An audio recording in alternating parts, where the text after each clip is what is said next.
Hi everybody, welcome back to my channel. This is Kriti and I am back with very informative video again on my YouTube channel. Today I have someone very special. I got to meet her through my Bollywood dance classes, and apparently that's one of the good things about living in Denmark for Megha, who is completing 1 year on the day when this video will go live. So Megha, first of all, a big hello and welcome to my YouTube channel. Hi! I have found a very good title for Megha because Megha is about to complete 1 year, as I said. Like, what will I call Megha? An expat who has gone through a lot of problems, struggles that expats feel here in Denmark when you move for the very first time. But once you have gone through all the problems, once you have found all the solutions, you become the super expat. And I think Denmark does that to you. Yes. So, Megha, to begin with, I want to really ask you the very first question. How has been your first year in Denmark? Now, if you ask after 1 year, I'll say it's great. But yeah, initial few months were like, oh my God, why did I come here?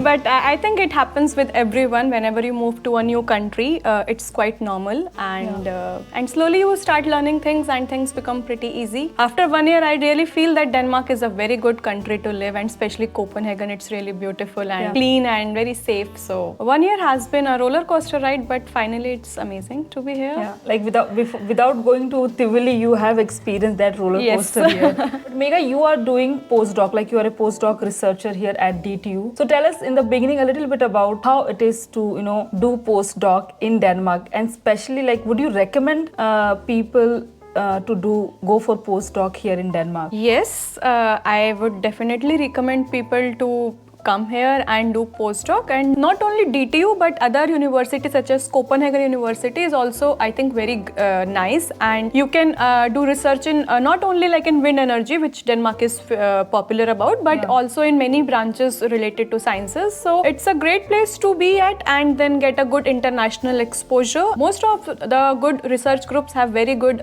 industrial collaborations and very good platform. It's a nice place to acquire good knowledge. Yeah. And to improvise your research skills and to learn many more new things. People like in India, people like first option is always to go to the States, right? Yeah. But now, as you're saying, have Denmark also in your discussion? Yes, I think the States is always the most popular one, but Europe is also quite popular. Like Germany, you have very good opportunities for, especially for the mechanical branches and automobile. But I think Denmark is also good, and they also offer you good platform for specifically for some areas. So you can definitely consider this option, and the best part is you are paid nicely. Yeah, I've heard about like even when you're doing the PhD, like you get really paid really well.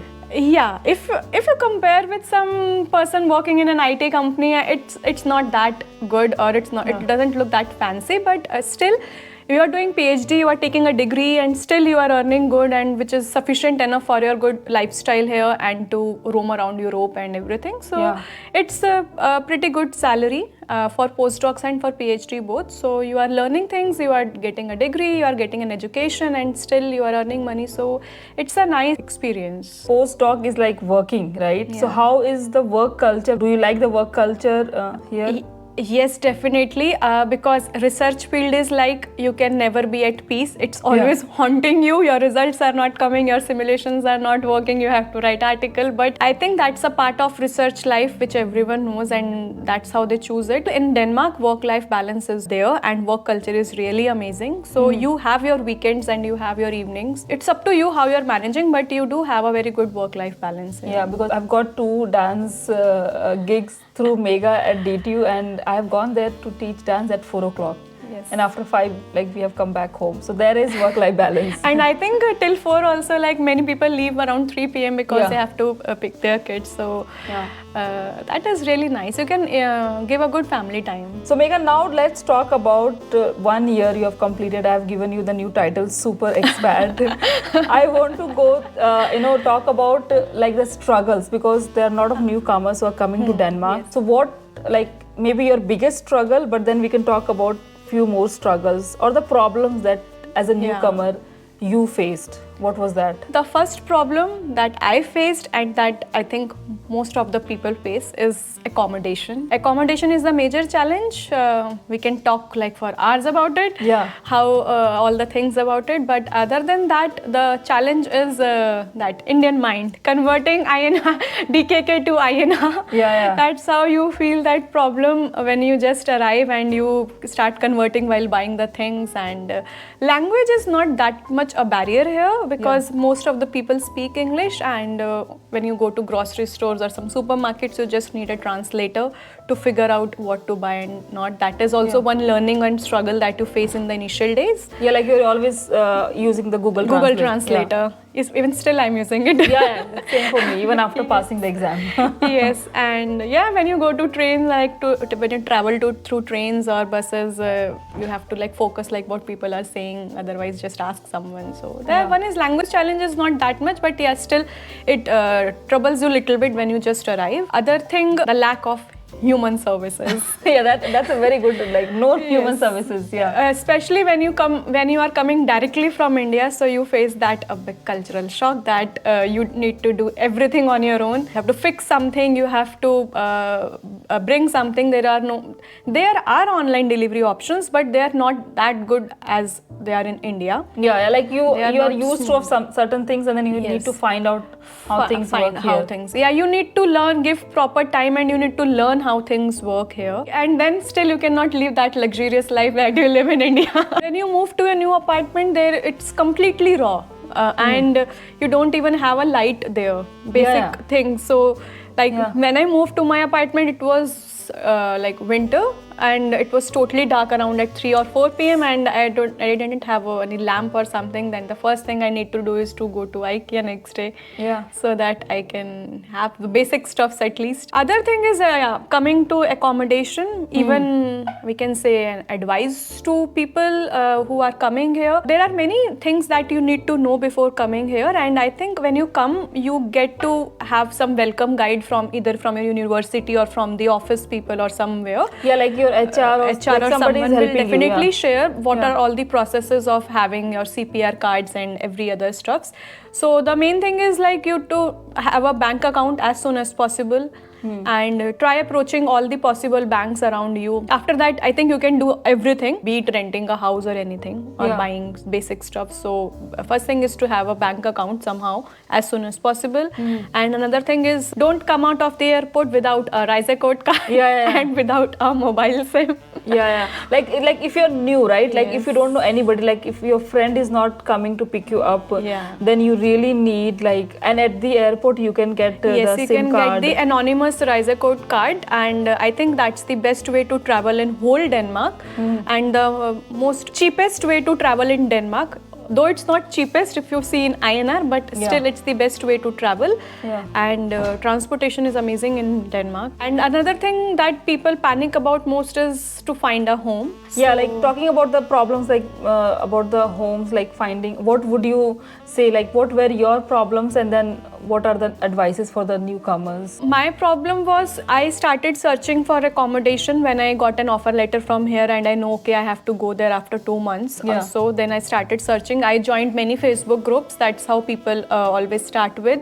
But my experience was not good because I talked to many people, but 4 of those properties were like, okay, I really liked them and everything was going very smooth, but all of them were scams. It's easy to identify because they will ask you for money and they won't allow you to see the house. My suggestion would be not to pay any amount without seeing the property.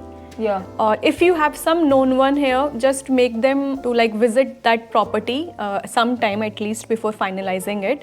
Then after that, my suggestion would be it's very difficult to find something when you are there. So just you can have Airbnb or hostels or any housing facilities that your office or your universities are providing. That is the best way to start with, what I feel, because that's what I did. I lived in an Airbnb. After all these scams and all, I was totally done with all these things. Then I fortunately found one Airbnb which was economical also, and it was close to my workplace. So I took that Airbnb. I was there for 2 months, and that was the time when I learned most of the lessons of my life. And there is a procedure here of the genuine accommodations. They are like open house. So you have to attend the open house, and they will ask you to fill the forms and how long you have been here, what is your salary and all those things. And they actually interview you, and there are so many people coming for particular one apartment. So I was rejected from 3 open houses or so. And then after that, these are like proper companies, and then you're doing everything like professionally. Yes, I took subscription of Bolik portal. That's what everyone recommends because most of the properties are available there. So you can register on Bolik portal. You can take the subscription of a month or 2 months or so, and then you can start reaching out to properties, and they will call you for open house, and then you will go and see the things. And then if everything is genuine, then they will send you everything through emails, proper emails, and they will ask you to sign through NEM ID, MIT ID or so.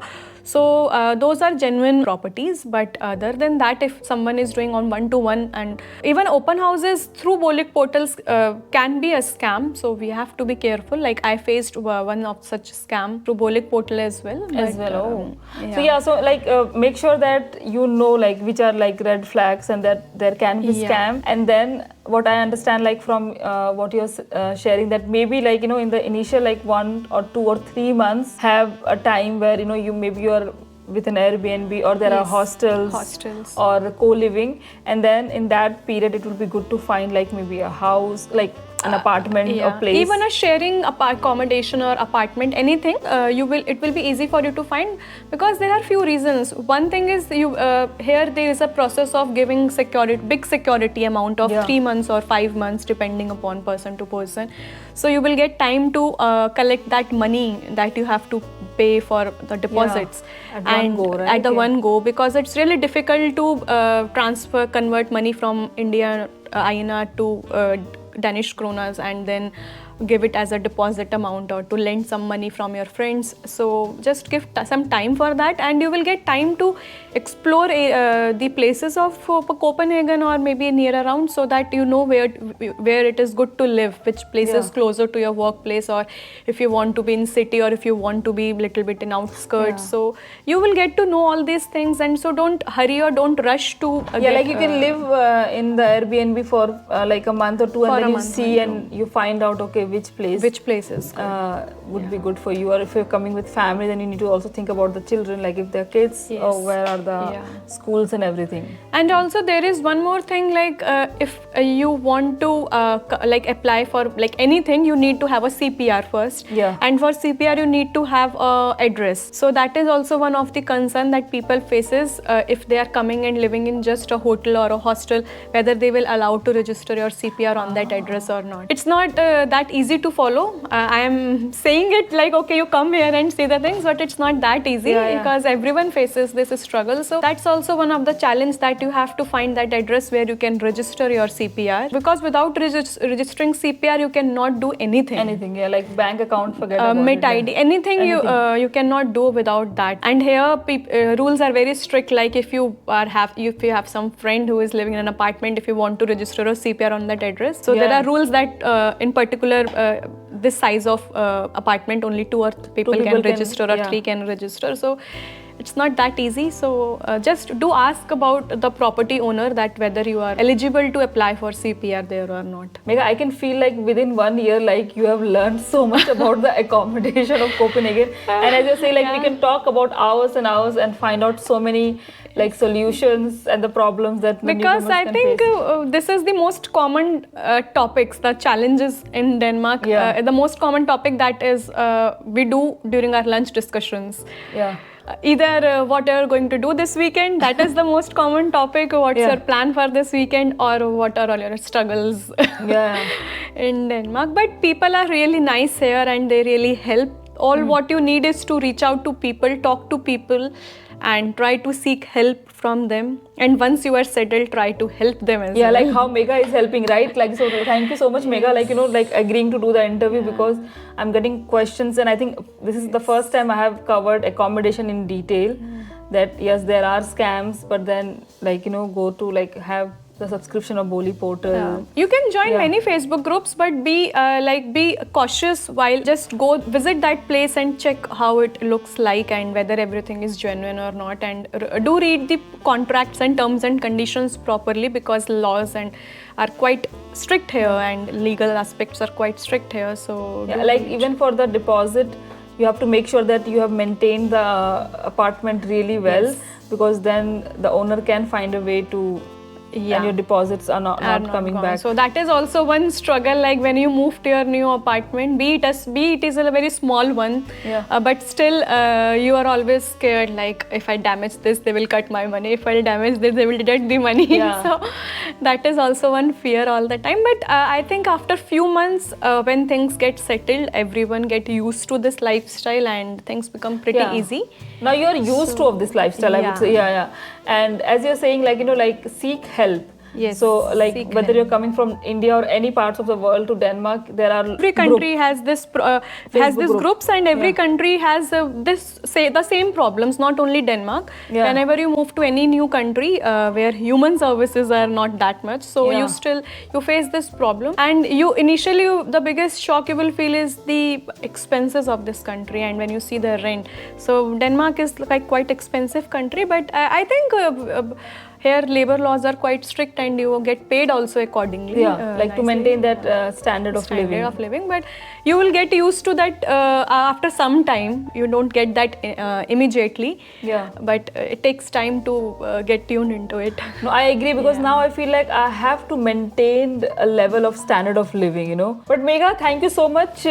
Are there any like last minute advices for the newcomers? As we already discussed about... I think most of them I just told during the conversation is like, read the welcome guides properly and do remember all the steps that you need to follow here, and do reach out to people and speak to your office colleagues. I think there don't hesitate, right? Reach out, and also not like, okay, if you're coming from India, so you're only reaching out to Indians. Maybe if you're in an office, you can again talk to, because there are a lot of, like it's an international group. So talk to people and you never know who can help you. Anyone can help. So people are nice here, but you have to approach them for help. Like here, it's not like in India, like you have come to some new place, came to a new place, and people are coming to you. Oh, do you need anything? It's not at all like that. You have to go to people and tell them, I'm new to this place, and please help me. And then they will help you. And every year things keeps on changing. Like when I came, it was just like post-Ukraine war time, so things were very different that time. It was very difficult time. The shortage of everything. Even that time, like I think the visa processing was very difficult. So every year things change, rules changes, and many things change. So try to ask people who have just recently moved, so they can help you in a better way. And if nobody's replying, remember to watch Kriti's video. And then absolutely comment. I think that was the first thing I did when I was searching for different Facebook groups, and on YouTube and on LinkedIn. I got to see your channel, and then I was like, okay, I need to carry all this. And now we are friends. Like now, thanks to your Bollywood classes. And if you are coming to Denmark, just try to attend her Bollywood classes. Bollywood classes. And you will feel like, okay, you are back in India when you have many Indian people around you dancing on Bollywood songs. I didn't know. I thought no Indians will come for my Bollywood classes, and it ended up being like all Indians, because they want to mainly also hear Bollywood songs. That sound. In my office, in all the HR activities, we are always inviting Kriti, and all internationals are loving dancing on Bollywood songs. I'm having fun. Megha, thank you so much. It was really fun talking to you, and like we got to know a lot about accommodations, because I wanted to cover this. And congratulations on completing 1 year a roller coaster ride in Denmark. Thank you so much for making this session happen, because I was also getting many questions on LinkedIn. People are reaching out to most of us who are here, so that maybe this video can help people to have a smooth shift transition from India or anywhere to Denmark. Yeah. Megha, in the end, would you like to say, please subscribe to Yes. Kriti's channel? Yeah, please do like, share and subscribe Kriti. Yeah, thank you so much, Megha. And with that, Yes. bye-bye.